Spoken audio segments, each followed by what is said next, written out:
Hi ನಮಸ್ತೆ ರೀ friends ಎಲ್ರಿಗೂ. ಫ್ರೆಂಡ್ಸ್ ಇಲ್ಲಿ ನೋಡ್ರಿ, ನನ್ನ ಇವತ್ತಿನ ಈ ವಿಡಿಯೋದಲ್ಲಿ ನಿಮಗೆಲ್ಲರಿಗೂ ನಾನು ಒಂದು ಹೆಲ್ದಿಯಾಗಿರುವಂಥ ಒಂದು ಬಿಸ್ಕೆಟ್ನ ನಾನು ಯಾವ ಥರ ಮಾಡೋದು ಅಂತ ನಿಮ್ಮ ಜೊತೆಗೆ ನಾನು ಶೇರ್ ಮಾಡ್ತೀನಿ. ಈ ಒಂದು ಬಿಸ್ಕೆಟ್ಗೆ ನಾನು ಯಾವುದೇ ಥರದಂಥ ಒಂದು ಮೈದಾ, ಆಮೇಲೆ ತುಪ್ಪ, ಬೇಕಿಂಗ್ ಸೋಡಾ, ಬೇಕಿಂಗ್ ಪೌಡರು, ಇನ್ಯಾವ ಒಂದು ಹೊರಗಡೆ ಒಂದು ಎಸೆನ್ಸು ನಾನಿದೇನು ಆ್ಯಡ್ ಮಾಡ್ತಾ ಇಲ್ಲ. ಮನೆಯಲ್ಲೇ ಇರುವಂಥ ಒಂದು ಗೋಧಿ ಹಿಟ್ಟಿಂದ ನಾನು ಈ ಒಂದು ಬಿಸ್ಕೆಟ್ನ ನಿಮಗೆ ಮಾಡಿ ತೋರಿಸ್ತಾ ಇದ್ದೀನಿ.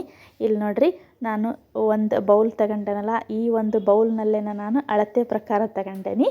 ಒಂದು ಬೌಲ್ನಷ್ಟು ನಾನು ಗೋಧಿ ಹಿಟ್ಟು ತಗೊಂಡೇನಿ. ಆಮೇಲೆ ಅದೇ ಬೌಲಲ್ಲೇ ನಾನು ಒಂದು 1/4 ಕಪ್ ಆಗೋಷ್ಟು ನಾನು ಸೂಜಿ ರವಾನ ತಗೊಂಡೇನಿ. ಸೂಜಿ ರವೆ ಅಂತಂದ್ರೆ ನೀವು ದಪ್ಪ ಇರೋ ಸೂಜಿ ರವೆ ತಗೊಂಡ್ರೆ ಇದನ್ನ ಒಂದು ರೌಂಡ್ ಮಿಕ್ಸಿಯಲ್ಲಿ ಗ್ರೈಂಡ್ ಮಾಡಿಬಿಟ್ರೆ ಸ್ವಲ್ಪ ಸಣ್ಣಕ್ಕೆ ಆಗ್ತೈತಿ.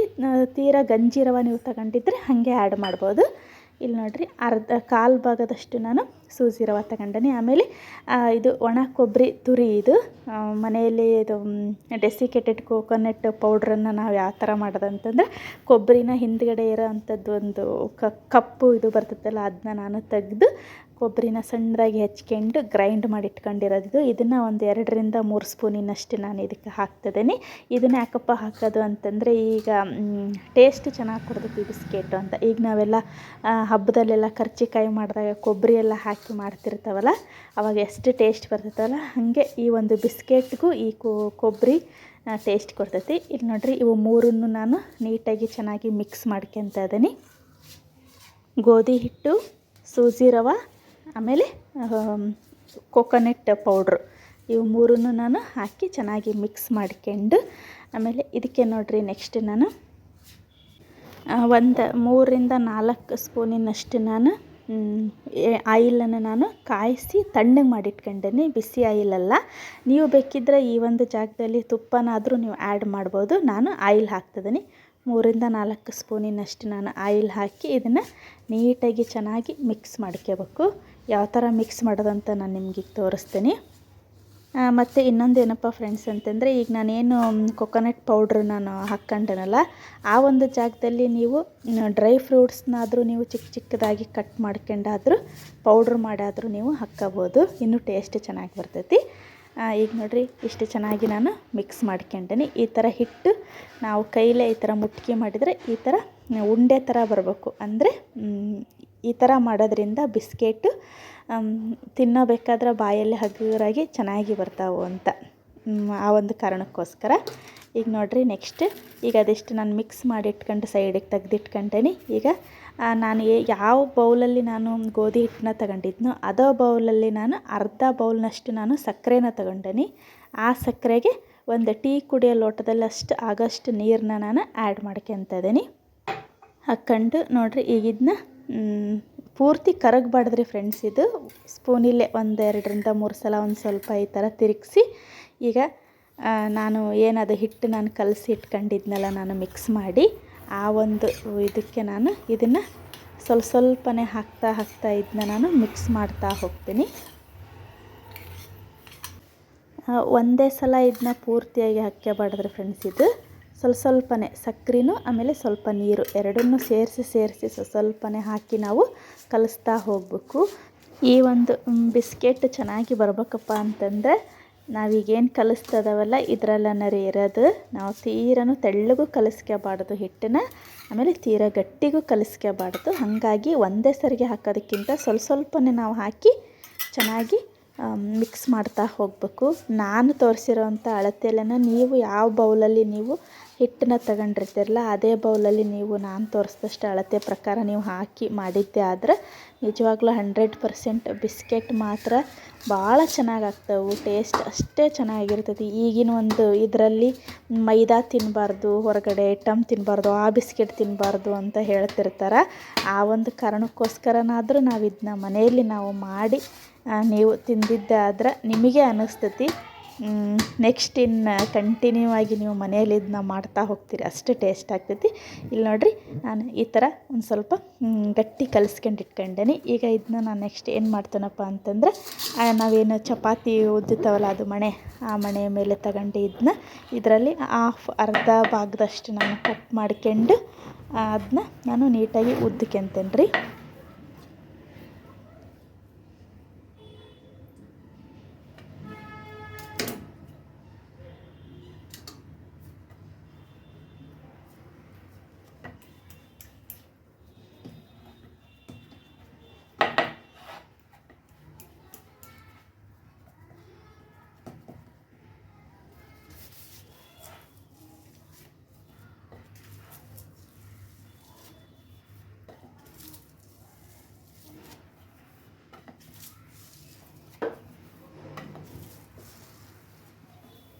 ಇದನ್ನು ಜಾಸ್ತಿ ಪ್ರೆಸ್ ಮಾಡಿ ಉದ್ದಕ್ಕೆ ಹೋಗ್ಬಾರ್ದ್ರಿ ಫ್ರೆಂಡ್ಸ್. ಇದು ಹಗುರಕ್ಕೆ ನಿಧಾನಾಗಿ ನಾವು ಪೂರಿ ಯಾವ ಥರ ಉದ್ದುತ್ತವಲ್ಲ ಆ ಥರ ಇದನ್ನು ನಿಧಾನಾಗಿ ಪ್ರೆಸ್ ಮಾಡ್ತಾ ಉದ್ದುತ್ತಾ ಹೋಗಬೇಕು.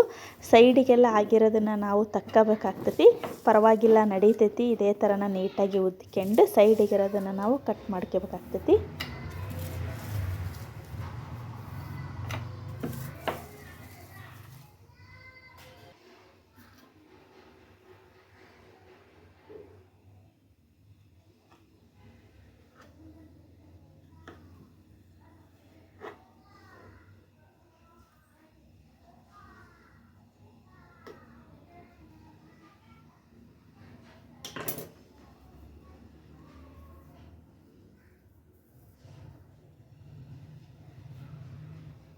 ನೋಡಿರಿ, ಸೈಡಿಗೆ ಕಟ್ ಮಾಡಿರೋದನ್ನೆಲ್ಲದನ್ನು ನಾನು ತೆಗೆದಿಟ್ಕೊಂಡೀನಿ. ನೆಕ್ಸ್ಟ್ ಮತ್ತೆ ಅದನ್ನ ಉದ್ಬೇಕಾದ್ರೆ ಮತ್ತೆ ಅದನ್ನ ಆ್ಯಡ್ ಮಾಡ್ಕೊತೀನಿ. ಈಗ ನೋಡಿರಿ, ನಾವು ಬಿಸ್ಕೆಟ್ ಶೇಪ್ಗೆ ನಿಮಗೆ ಯಾವ ಥರ ಶೇಪ್ ಬೇಕೋ ಆ ಥರ ಶೇಪಲ್ಲಿ ನೀವು ಕಟ್ ಮಾಡ್ಕೊಳ್ರಿ. ನಾನು ಸ್ಕ್ವೇರ್ ಟೈಪಲ್ಲಿ ಮಾಡ್ಕೊತ ಇದ್ದೀನಿ. ಆಮೇಲೆ ಒಂದು ಸ್ವಲ್ಪನ ಸರ್ಕಲ್ಲಾಗಿ ನಾನು ರೌಂಡ್ ಶೇಪಾಗಿನೂ ನಾನು ಮಾಡ್ಕೊತ ಇದ್ದೀನಿ. ಇಲ್ಲಿ ನೋಡಿರಿ, ನೀವು ಚಾಕುದಲ್ಲಾದರೂ ಮಾಡ್ಕೋಬೋದು, ಒಂದು ಚಮಚದಲ್ಲಾದರೂ ನೀವು ಮಾಡ್ಕೋಬೋದು. ನೀಟಾಗೇ ಬರ್ತೈತಿ.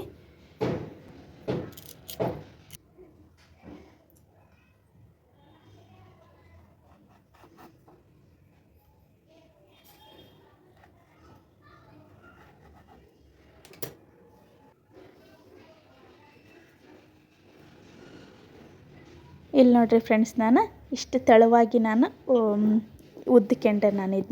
ಇದನ್ನೇನು ನಾನು ಪೀಸ್ ಮಾಡ್ಕೊಂಡಿದ್ನಲ್ಲ ಅದನ್ನೆಲ್ಲದನ್ನು ನಾನು ನೀಟಾಗಿ ಬಿಡಿಸಿಟ್ಕೊಂಡು ಇದಕ್ಕೆ ನಾನು ಒಂದು ಸ್ವಲ್ಪ ಮೇಲೆ ಡಿಸೈನ್ ಏನಪ್ಪ ಅಂತಂದ್ರೆ ಮಕ್ಕಳು ನೋಡಿದ ತಕ್ಷಣ ಅವರಿಗೆ ಅಟ್ರ್ಯಾಕ್ಟ್ ಆಗಬೇಕು ತಿನ್ನೋಕ್ಕೆ. ಆ ರೀತಿ ಈಗ ಹೊರಗಡೆ ಎಲ್ಲ ನೀವು ನೋಡ್ಬೋದು, ಹೈಡ್ ಆ್ಯಂಡ್ ಸೀಕು, ಆಮೇಲೆ ಗುಡ್ಡೆ ಬಿಸ್ಕೆಟ್ ಮೇಲೆಲ್ಲ ಈ ಥರ ಲೈನ್ಸ್ ಎಲ್ಲ ಇರ್ತೈತಲ್ಲ ಆ ಥರ ನಾನು ಮಾಡ್ಕೊತ ಇದ್ದೀನಿ.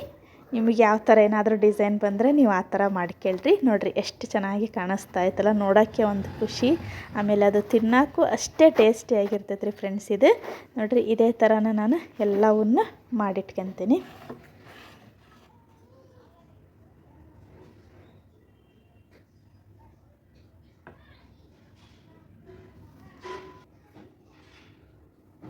ವಾವ್, ನೋಡಿರಿ ಫ್ರೆಂಡ್ಸ್ ಎಷ್ಟು ಚೆನ್ನಾಗಿ ಬಂದೈತಿ ಅಂತ. ಈಗ ನೋಡಿರಿ, ನಾನು ಒಂದು ಬಾಣಲಿಯಲ್ಲಿ ಒಂದು ಸ್ವಲ್ಪ ಆಯಿಲ್ನ ನಾನು ಕಾಯ್ಸೋಕ್ಕಿಟ್ಟೇನೆ. ಇದಕ್ಕೇನು ಜಾಸ್ತಿ ಆಯಿಲ್ ಬೇಕು ಅಂತಲೇ ಏನೂ ಇಲ್ಲ ರೀ ಫ್ರೆಂಡ್ಸ್. ಅದು ಒಂದು ಸ್ವಲ್ಪ ಬಿಸ್ಕೆಟ್ ಮುಳುಗೋ ಅಷ್ಟು ಹಾಕಿದ್ರೂ ಸಾಕು, ಅಷ್ಟಕ್ಕೆ ಸಾಕಾಗ್ತದೆ. ಆಮೇಲೆ ಈ ಒಂದು ಬಿಸ್ಕೆಟ್ನ ನಾವು ಫ್ರೈ ಮಾಡಬೇಕಾದ್ರೆ ಲೋ ಫ್ಲೇಮ್ನಾಗ ಇಟ್ಕೊಂಡ್ರೆ ನಾವು ನಿಧಾನವಾಗಿ ನಾವು ಫ್ರೈ ಮಾಡ್ತಾ ಹೋಗ್ಬೇಕ್ರಿ ಫ್ರೆಂಡ್ಸ್. ಇವು ಯಾಕಂತಂದ್ರೆ ಜೋರಾಗಿ ಉರಿ ಇಟ್ಟು ನಾವು ಕುದಿಸಿದ್ದಾದ್ರೆ ಸೀದು ಹೋಗಿಬಿಡ್ತಾವೆ. ಹಾಗಾಗಿ ಲೋ ಫ್ಲೇಮಲ್ಲೇ ನಾವು ಇಟ್ಕೊಂಡು ಇದನ್ನು ಒಂದು ಸೈಡ್ ನಾವೇನು ಬೇಯಿಸ್ಕೊಂತವಲ್ಲ ಆ ಒಂದು ಸೈಡ್ ಬೇಯಿಸ್ಕೊಳೋದ ಒಂದೊಂದು ನಿಮಿಷ ನಾವು ಮಾಡ್ತಾ ಹೋಗಬೇಕು. ಒಂದೇ ಸರಿಗೆ ಇದನ್ನು ಮಾಡಬಾರ್ದು, ಅಂದರೆ ಒಳಗಡೆ ಇರೋಂಥ ಹಿಟ್ಟುಗಳು ಎಲ್ಲ ನೀಟಾಗಿ ಫ್ರೈ ಆಗ್ತಾ ಹೋಗ್ತೀವಿ.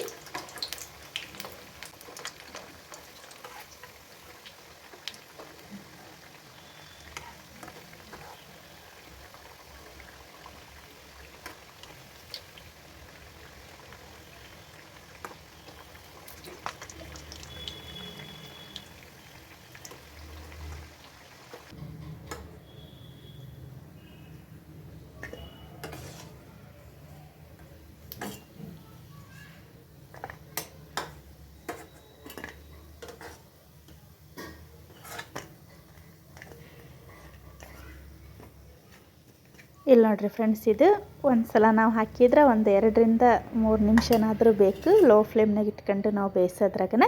ನೋಡಿರಿ, ಇದೇ ಥರ ನಾನು ಎಲ್ಲದನ್ನು ನಾನು ಫ್ರೈ ಮಾಡ್ಕೊಂಡು ಇಟ್ಕೊತೀನಿ. ಈಗ ಫ್ರೆಂಡ್ಸ್, ಇಲ್ಲಿ ನೋಡಿರಿ, ನಾನು ಎಲ್ಲ ಬಿಸ್ಕೆಟ್ಗಳ್ನು ನಾನು ಫ್ರೈ ಮಾಡಿ ತೆಗ್ದೇನಿ. ನೋಡಿರಿ ಎಷ್ಟು ಚೆನ್ನಾಗಿ ಟೆಕ್ಸ್ಚರು, ಆಮೇಲೆ ಅದು ಶೇಪು ಎಷ್ಟು ಚೆನ್ನಾಗಿ ಬಂದೈತಿ ಅಂತ. ಆಮೇಲೆ ಈಗ ನೀವು ಹೊರಗಡೆ ಮಾರ್ಕೆಟಿಂದ ತಂದಿರೋಂಥ ಬಿಸ್ಕೆಟ್ ಮೇಲೆ ನೀವು ನೋಡಿರ್ಬೋದು, ಸಕ್ಕರೆ ಎಲ್ಲ ಮೇಲ್ಮೇಲೆ ಹಾಗೆ ಇರ್ತೈತಿ. ಇವು ಸತಿಗೂ ಅದೇ ಥರನ ಐತಿ. ತಿನ್ನೋಕ್ಕೂ ಅಷ್ಟೇ ಟೇಸ್ಟಿ, ಮಾಡೋದು ಈಸಿ. ಒಂದು ಕಪ್ ಬೌಲ್ನಲ್ಲಿ ಗೋಧಿ ಹಿಟ್ಟಿಂದ ನೋಡಿರಿ ಎಷ್ಟೊಂದು ಬಿಸ್ಕೆಟ್ಗಳಾಗ್ಯಾವು. ಈಗಂತೂ ಹೊರಗಡೆ ಅದನ್ನು ತಿನ್ನಬಾರ್ದು ಇದನ್ನು ತಿನ್ನಬಾರ್ದು ಅಂತ ಹೇಳ್ತಾನೆ ಇರ್ತಾರೆ. ಮನೆಯಲ್ಲಿ ನಾವು ಇರೋ ಒಂದು ಕಡಿಮೆ ಇಂಗ್ರೀಡಿಯೆಂಟ್ಸಲ್ಲೇ ನಾವು ಇದನ್ನ ಎಷ್ಟು ಹೆಲ್ದಿಯಾಗಿ ಆಮೇಲೆ ಟೇಸ್ಟಿಯಾಗಿ ಮಾಡ್ಕೊಂಡು ಮಕ್ಕಳಿಗೂ ಕೊಡ್ಬೋದು, ನಾವು ತಿನ್ಬೋದು. ಫ್ರೆಂಡ್ಸ್, ನನ್ನ ಇವತ್ತಿನ ಈ ವಿಡಿಯೋ ನಿಮ್ಗೆ ಇಷ್ಟ ಆದ್ರೆ ಪ್ಲೀಸ್ ಒಂದು ಲೈಕ್ ಕೊಟ್ಟು ಕಮೆಂಟ್ ಮಾಡಿರಿ. ಹೊಸ್ದಾಗಿ ಯಾರಾದರೂ ನನ್ನ ಚಾನಲ್ ನೋಡೋರಿದ್ರೆ ದಯವಿಟ್ಟು ನಮ್ಮ ಚಾನಲ್ನ ಸಬ್ಸ್ಕ್ರೈಬ್ ಮಾಡ್ಕೊಂಡು ನಮ್ಮ ಎಲ್ಲ ವೀಡಿಯೋಸ್ ನೋಡಿ ನಮಗೆ ಸಪೋರ್ಟ್ ಮಾಡಿರಿ ಅಂತ ಕೇಳ್ತಾ ನನ್ನ ಇವತ್ತಿನ ಈ ವಿಡಿಯೋ ಎಂಡ್ ಮಾಡ್ತಿದ್ದೇನೆ ರೀ ಫ್ರೆಂಡ್ಸ್. ಮತ್ತೆ ಮುಂದಿನ ವಿಡಿಯೋದಲ್ಲಿ ಸಿಗೋಣ. ಧನ್ಯವಾದಗಳು.